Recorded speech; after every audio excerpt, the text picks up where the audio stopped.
Mu maka g'abawansolo ekigambo kusenguka tekyalimu.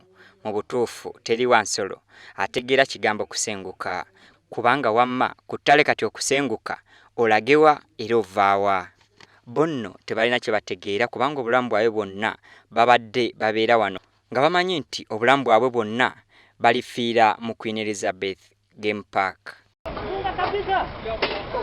Kakati nno baabuwe enteekateeka za Mukama nga bwe ziba, bwakedde nga bano si baakusula mu maka gaabwe, anti ekitongole ekikuuma ebisolo mu Uganda ekya Uganda Wildlife Authority kisazeewo nti abaana enzaalwa mu ddundiro ly'ebisolo lino baakumalako obulamu bwabwe nga bafunye amaka amalala amaggya. Bwe batyo baabatika ku mmotoka z'ekitongole nga weewaawo abamu baali tebategera kiddako. Kale nno baabukeereza Nawankya ne bayoola bawansolo bano okukakkana nga bali ku mmotoka waggulu. Bino byonna nga baali mu Queen Elizabeth.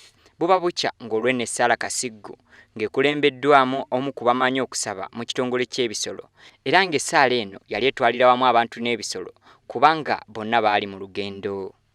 Bano bawansolo baali bawerera ddala 15 era bwe batyo yogaayoga nga bali mbalala mu Lekembulo, era nga lino nalyo kkuumiro lya bisolo.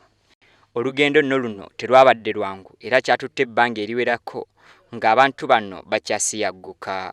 Bawansolo baalabwako nga bagenda balya emiti ku kkubo anti bo beezira miti miwanvu. Omulimu guno gwakolebbwa ekitongole kino nga bagamba nti ensolo zino tezirina mmere emala mu Queen Elizabeth ate nga mu mbolo gy'eri nga n'emiti gyayo miwanvu ddala.